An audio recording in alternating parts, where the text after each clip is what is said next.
have a case for all of you to review here as well. So this is a 40-year-old Asian female who presented to the emergency room with worsening shortness of breath, which has been present for many months, but unfortunately has gotten worse over the past week.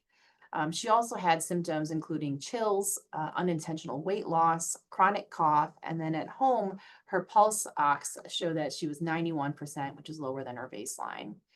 She has a medical history of long COVID. She works at a company as a data analyst, and she has no smoking history. On exam, her blood pressure is 148/94. Her respiratory rate is increased at 22, and her heart rate is also increased at 137. Her pulse ox in the hospital shows that she's 97% on room air. Her exam is also notable for when you listen to her lungs. The right lung has decreased breath sounds, and on further exam, there's dullness to percussion on the right side. The patient then undergoes several scans, and this is a represented image of her CAT scan, and it shows that on the right side, it appears to she appears to have a lot of fluid on the right side. There's also some pulmonary nodules that are seen.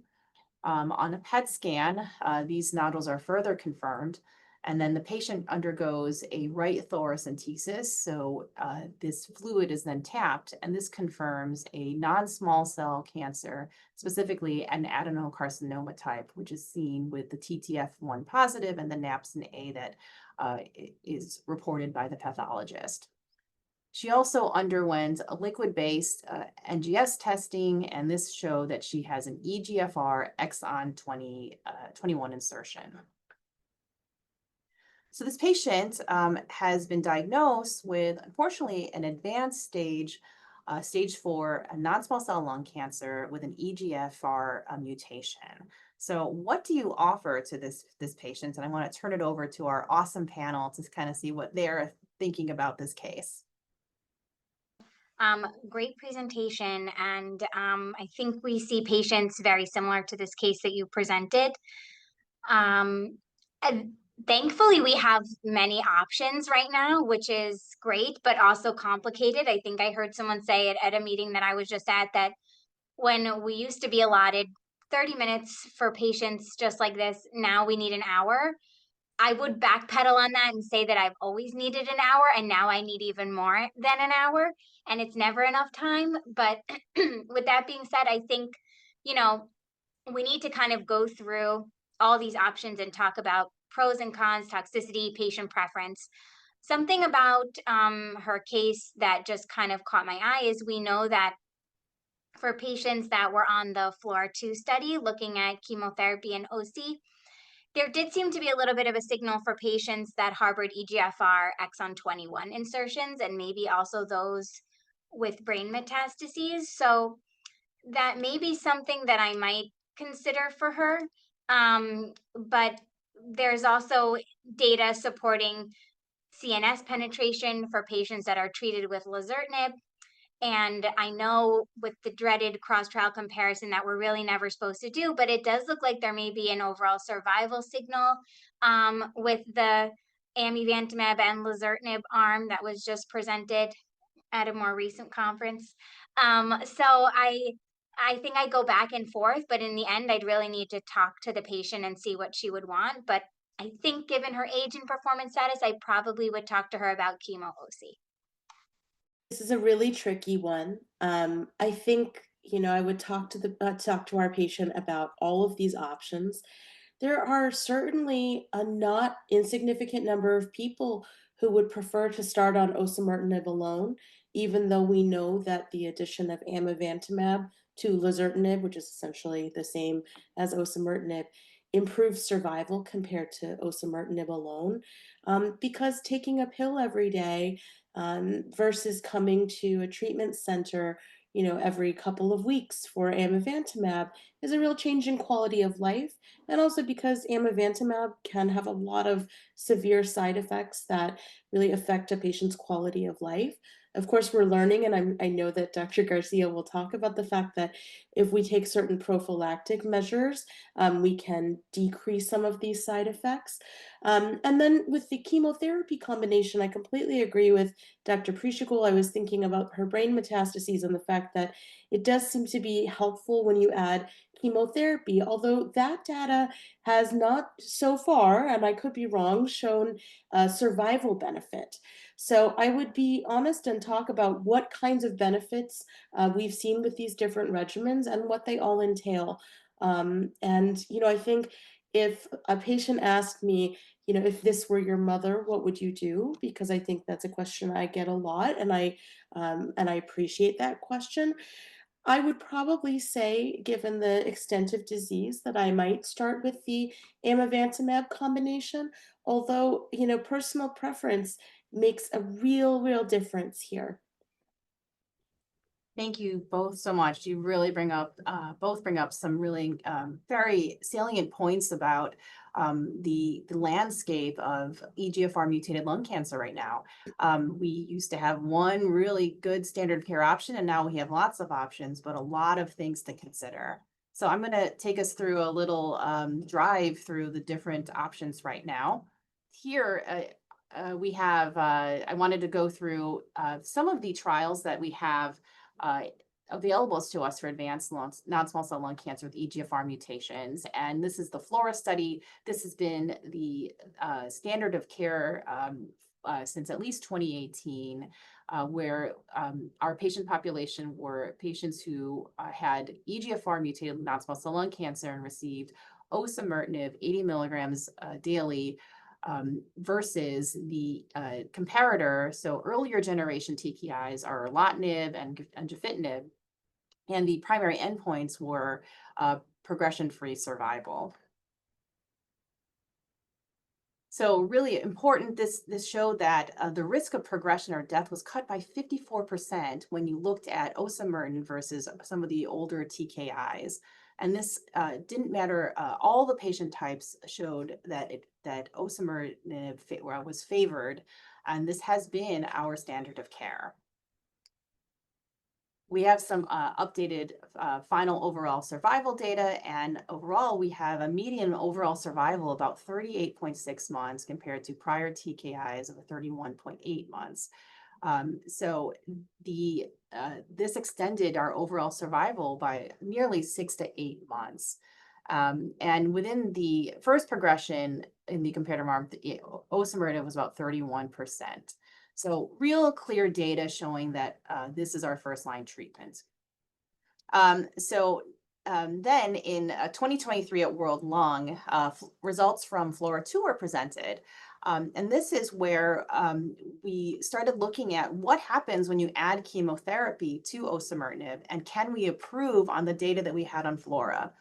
This is truly a logical alliance because we had good data from prior TKIs combined with chemotherapy that showed that they had promising results and they were a safe combination. So in this trial, similarly, first line advanced non-small cell lung cancer patients were then treated with either carboplatin or cisplatin plus pemetrexed and osimertinib, or randomized to osimertinib alone.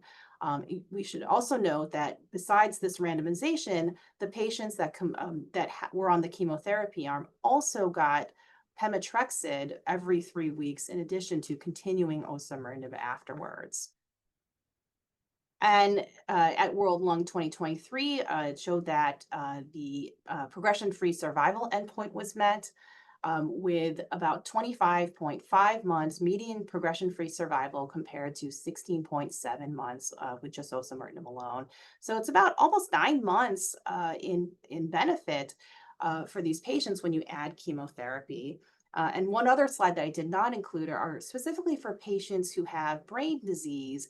There was improvements in progression-free survival for patients with brain disease of about 10 months. And so as far as the safety summary, we have to think about when you add chemotherapy, you are potentially adding more side effects, especially related to cytopenias.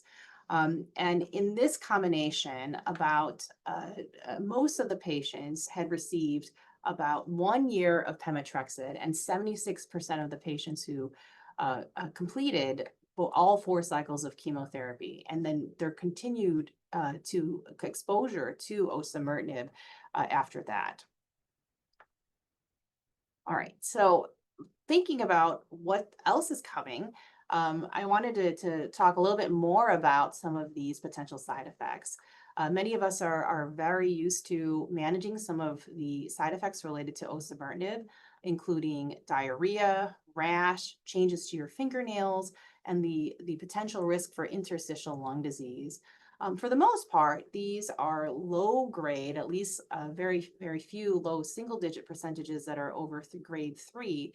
But just because they're low grade does not mean this is not affecting our patients' daily lives. So these are really important side effects to consider, that osimertinib is not something that is completely benign. And then also sort of thinking about another agent that has joined the mix, amivantamab, which also has some interesting side effects, including diarrhea, rashes, some of these nail changes, the potential risk for interstitial lung disease, and one very common risk in terms of the infusion-related reactions. So I'm going to switch gears now to talk a little bit more about amivantamab plus lazertinib, which I'll just call Ami-Laz since I have difficulty pronouncing it. And this is for patients who had previously untreated EGFR mutated non-small cell lung cancer. So this is a phase 3 trial that looked at Ami combined with Laz, and this is the Mariposa study. And the combination itself, this is the schema, had 3 different arms. So we had patients who had not been previously treated. They were stratified by EGFR mutation and then randomized to either receive the combination of Ami-Laz or double-blinded to compare to osimertinib alone. And then the third arm, which we haven't seen the report for the lazertinib alone. And the primary endpoint was progression-free survival. These are the results that were published in 2024 in New England Journal, showing that this Ami-Laz combination had a median progression-free survival of about 23.7 months compared to the osimertinib arm. And similarly, these are the data below also shows the breakdown when you look at the lazertinib, 18.5 months. So as Dr. Doroshow alluded to, the important part of thinking about this combination is the potential risk for side effects. So let's look at the safety profile. So the safety profile was related to both EGFR inhibition as well as MET inhibition. I've already mentioned the fact that amivantamab alone has a lot of potential infusion-related reactions. But the safety profile, for the most part, had low grades, but they were a lot higher as far as the diarrhea, the infusion reactions, the rashes, as well as the nail changes. But fortunately, the incidence of very serious 4 to 5 grade adverse events was considered to be low. And going back to this slide, I think it is important to note that any of these treatment-related adverse events that led to discontinuations were about 10% in the patients that got Ami-Laz compared to what we see in osimertinib. And importantly, potential AEs related leading to death. One adverse event of special interest, as someone who also sees patients with blood disorders, is the risk for a venous thromboembolic event. So either a pulmonary embolism or DVT. Most of these were 1 to 2 in terms of grade, but part of seeing these adverse events was that when you start this medication, a prophylactic dose of anticoagulation is recommended for the first 4 months of treatment and in all of these trials. with these potential side effects considered, I wanted to make sure that we also keep in mind the survival data here. And this was just presented at European Lung Conference, and the overall survival data showed that that the overall survival has not yet been met for the combination of amilas compared to osimertinib at 36.7 months with a hazard ratio of 0.75. So really, I think it's important to see that, given this overall survival benefit, you really have to have a thoughtful discussion about some of these adverse effects. So I want to turn back to the group now. Given all of these in mind, how do you advise your patients, especially someone like our case patient, a 40-year-old female, on toxicity? And how are you talking with patients about preventing the rashes or infusion reactions or diarrhea? Great questions. I think it's something that we think about very often, especially, more drugs is not necessarily better, but certainly comes with more toxicity. So you asked about the various common toxicities that we see with these combinations. So as with amivantamab, we know about the infusion reaction, and I think Dr. Garcia, you're going to talk to us a little bit about management for this. But historically, we used to give Singulair, and now we're leaning more towards steroids beforehand, and obviously splitting the dose in the first cycle. I do try to just prep my patients that this infusion reaction is likely going to happen on the very first day. But if it happens to you, we are able to be there. We'll support you through it. It will only happen when you're in the chair, not when you're at home. And if it does happen, it will not happen again. So just to kind of prep them, because if you tell them that it's probably not going to happen and it does, I think there's that trust that can be lost. So I kind of set the stage to expect that could happen. And if it doesn't, great. But if it does, you kind of had, you had a little bit of time to process that this could possibly happen. In regards to rash, I think, with the Mariposa data, I know Dr. Garcia, you'll also talk about different tools we have in our armamentarium of how to manage this rash and kind of anticipate instead of be reactive. We try to be a little bit more proactive with different creams, and I look forward to hearing about that with you. Since Dr. Preeshagul addressed several specific toxicities beautifully, I think one thing I just want to mention, and I wonder if my panel mates have similar experiences. I have a lot of patients who, despite my frequent reminders to call me if something is wrong, don't necessarily call because they worry about bothering me, or they worry that it's not a significant enough issue to call about, or they think they'll see me in a week and we can manage it then. So I would say the very most important thing when I'm working with a drug that has some severe toxicities is to really review what may happen in the future, and to just emphasize and re-emphasize and re-emphasize the fact that I welcome calls and my chart messages and so on, because the earlier I know about a side effect, the better I can do to help them feel well sooner. Thank you so much. I really appreciate your insights. And to echo, I think it's really important to help patients anticipate some of these reactions that we know are very high risk of happening. And I often tell my patients, tell us what you're experiencing. Don't try to figure out if it's important or not, because I want to make sure that I'm hearing about it versus them waiting too long to tell someone. So let me just switch over to some of these potential side effects and how we can mitigate, how severe they can be. So this was just presented recently. This is the Cocoon study. So taking these patients that are getting amilas and looking at how we can manage some of their derm toxicities. We know that it can cause a lot of rashes. So this trial was also started to really figure out how we make it better for patients. So the Cocoon regimens includes oral doxycycline or minocycline for 12 weeks, followed by a topical clindamycin lotion on the scalp, and then soaking fingernails in chlorhexidine, and then a ceramide-based moisturizer for the body and the face.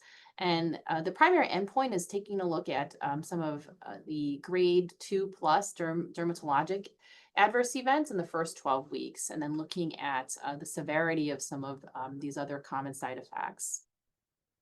This regimen was based on a meta-analysis that found that these prophylactic antibiotics reduce the development of skin rash. It could reduce the grade 2 and 3 skin rash and eruptions, as well as the incidence of paronychia.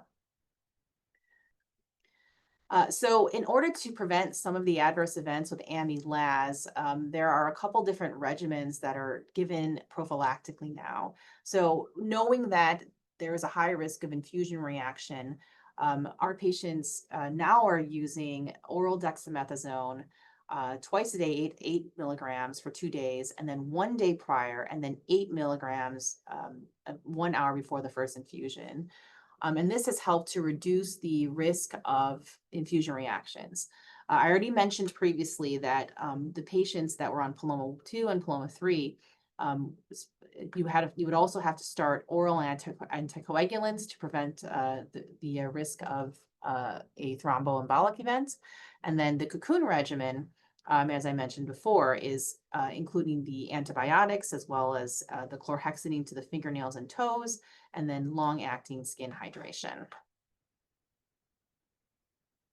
All right, so going back to our original question, since we have all these great options now for patients who have stage 4 EGFR mutated lung cancer, can you kind of paint the ideal picture of who you would treat with all these 3 different options?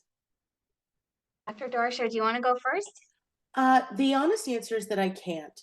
I'll give you an example of why. Recently, I was caring for somebody who lived quite far away and was in very good shape. She felt great. She had very few symptoms of her cancer. And to her, quality of life and convenience were of the utmost importance, right? And if I didn't know the personal details about her, I might say, well, this is a person who feels really well and could probably tolerate one of these combination treatments better than somebody who's feeling more poorly. But their, personal preference really took precedence.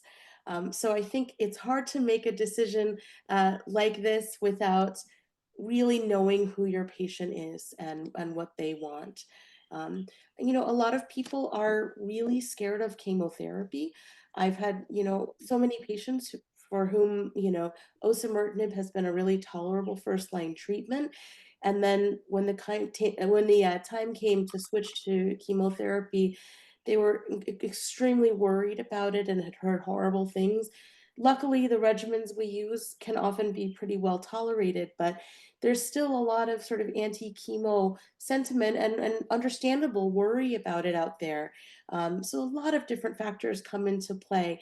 But I definitely think when I'm thinking about suggesting a treatment, be it combination therapy or monotherapy with osimertinib, I certainly take into account a patient's performance status, how they function on a daily basis, because I worry that a combination regimen for someone who's feeling very poorly is not going to be safe. I think you hit the nail on the head. I agree. I wish I could tell you who's perfect for all of these, but the perfect treatment for a patient is what the patient wants, right? It's not what we want and not necessarily what the data shows either. We need to figure out what works for their lifestyle and also, make sure that this is shared decision making and also informed, right? So I spend a lot of time going over the differences between these options and the pros and cons of all. I guess if I were to talk about in a textbook how someone might be described, I agree with what Dr. Doroshow just said. Maybe somebody that is, younger, more fit, big, bulky disease, very motivated to receive, anything. I might consider a combination therapy for them, whether that be osimertinib, chemo, amivantamab, lazertinib. I do tend to lean a little bit more towards combination therapy for patients with EGFR exon 21 insertions and CNS metastases, based on that data from FLAURA2. But the data from ELCC was really exciting, and it's very rare that we see overall survival data, like very early on, and at least, like in the stage 4 setting, right? We want something that's going to make somebody live longer, right? That's the goal. So I think if we can master or have a better understanding of how to really control the toxicities that come with amivantamab and lazertinib, and we are not sending our patients, off to the pharmacy with a massive tote bag filled with creams and pills and all these other things that they're taking so much before the infusions and before the taking these pills, that they're just constantly polypharmacy. So if we can hone in on what is really needed, I think that might make me feel a little more comfortable about offering amivantamab and lazertinib. I just want to echo your concerns about, it's already hard enough to keep track of all your medications. And when we add in 3 additional things you need to do multiple times a day, that's really hard for anybody. Really, really thoughtful discussion. And I just wanted to share this one image. And I think this kind of captures a lot of what we're saying, that there's a lot of patient factors, there's disease-related factors, there's molecule factors, but ultimately this is an important and a conversation that we have to have with our patients, and really taking into account all of these things, and really what patient preferences are so important when we have so many new options. I do want to turn it over to our panelists just to thank them once again for joining us today, and also to hear from them with some closing remarks or just one last take-home message that they may have to advise for all of you. I think that one thing I always encourage patients, as well as family members and friends dealing with cancer, to do is to ask why. To ask why your doctor is recommending what they're recommending, to ask what all the options are, and to have a good understanding of what kinds of side effects might be expected with different regimens, and what kind of benefits might be expected with those regimens. I think sometimes doctors recommend one option, and sometimes I do that myself, and I really welcome when folks ask me, are there any other options, or how did you choose that option? So I really recommend that as much as possible. Yeah, I think one of the big take-home points that I think about in taking care of patients with lung cancer is making sure that my patients are aware of options and side effects, and that they know that they're not alone. There are huge networks of folks that you can reach out to, whether it's other patient groups, and all the resources that are available to you, whether it's online or in specific groups in social media. But I do think it's important for our patients to know that they're not alone, and their oncologists are here to provide options, provide information, but that ultimately this is a decision for yourself, for you and your family, and that we're here to help guide you. Thank you both, Dr. Garcia and Dr. Doroshow, for sharing such relevant, real life patient cases with us and exploring the latest data in both of these spaces. You really took us through a tour de force of knowledge, and I've learned so much from hearing from both of you. So thank you. Just as some take home points for everybody that's listening, the most important thing is that while we have all of these treatment options, the best treatment is one that you feel is going to work for your lifestyle, not impact your quality of life, and that you feel that you're having shared and also informed decision making, right? We want to make sure that you understand all these options, you understand the pros and cons and the implications of these decisions, and we are here to guide you, but we are not the drivers of the ship. That would be you. In regards to toxicity, it really matters. And I think we talk about it loosely, we grade it, we say, we use these terms, and, it's real. Even having one tiny side of your nail bed swollen, we might write grade 1 in our note, but that really impacts your day.